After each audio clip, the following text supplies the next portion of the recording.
Hello, and welcome to this video about assessment considerations for large enrollment online courses. In this short video, I'll present tips for addressing common assessment challenges in online courses with large enrollments. It is our hope that through exploring these tips, you identify ways to implement assessment-related strategies in your large enrollment courses. In this video series, we are assuming that you have a face-to-face course that you are transitioning to the online environment.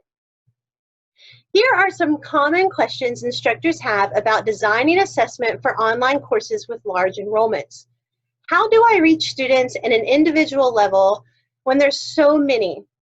How can I create appropriate assessments and still have time for everything else I need to do? How do I manage questions about assignments and activities?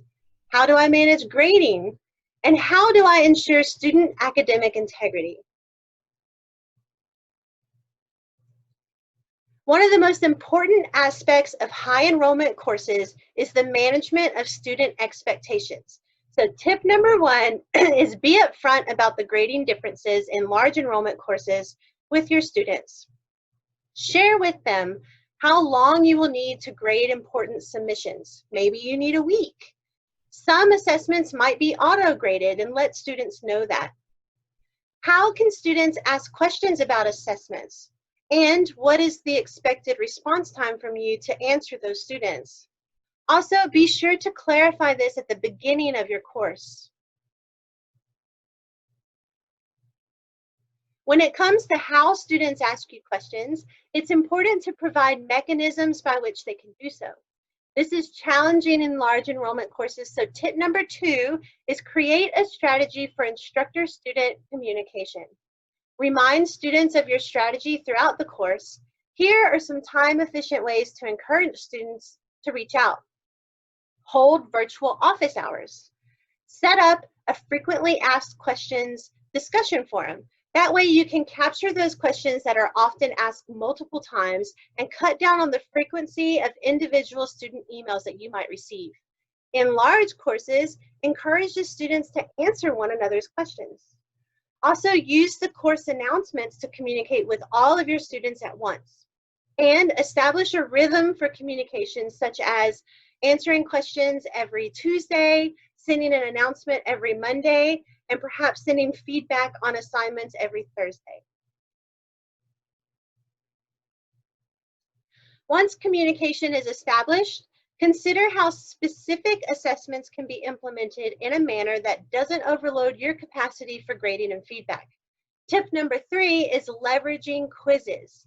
When an assessment can be adequately replaced with a well-constructed quiz, this option is great for providing formative assessment with automatic feedback for students. Consider these options. Could a paper or a large project be cut in half and constructed as a reflection assignment with a short quiz assessing students' knowledge of the topic? This reduces the amount of text that you will need to grade and also to read.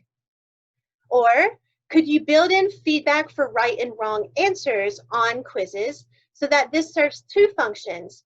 It helps students correct misunderstandings, and it reduces the emails that you might get on why they missed a question. Automatic marking and feedback won't work for all assessments, so consider how you can use valuable instructor and teaching assistant marking time. Tip number four is develop a grading criteria strategically. Practice light grading on small formative assessments, meaning consider marking on a simplified scale such as complete or incomplete, or a simple rubric with a single category. Provide rich feedback by skimming smaller sections for common strengths and weaknesses and sharing a feedback video or a note with the class. You can also take this class-wide feedback approach with larger assignments and only provide unique feedback on each submission. For assignments that require more marking time, meet with TAs and co-instructors to discuss your grading criteria and mark some examples.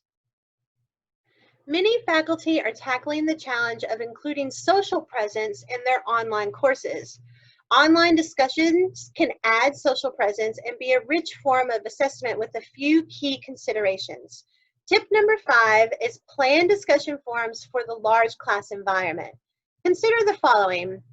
Create discussion groups of 5 to 20 students. Larger groups make it challenging for students to be heard and harder for you to follow the discussion. Reserve discussions for open-ended questions that don't necessarily have a correct answer. This is more interesting for the students and means there's a lot less correction on your side. Because you will limit your feedback in the forum, utilize the announcement tool to share with the whole class key points, favorite ideas that were shared, and correct misconceptions that you saw. Have students work in groups to answer and reply to forum questions. Students can be assigned specific roles within the group, such as replying to questions that were left in their thread, commenting to other threads, or summarizing the discussion and the lessons learned after interacting with new ideas within the forum. This reduces the amount of forum posts in a discussion and also builds social presence.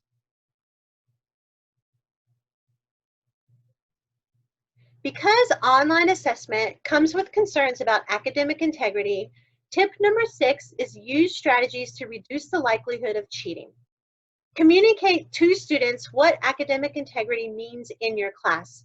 Consider asking students to complete the academic integrity module in OWL. Make sure students know where to ask if they are unsure about what is allowed in class and what is not. Consider open book options for assessments. Shuffle the questions. Create question pools so not all students receive the same questions. Limit the time that students have to take quizzes and tests. And for recurring quizzes or homework, use the drop lowest or keep highest features in OWL. This way, you can reduce the pressure on students during times of stress, allowing students a break with technology troubles or other stressors, and reduce appeals for smaller assignments. We hope these tips were helpful and encourage you to visit our resources related to alternative and online assessment so you can learn more.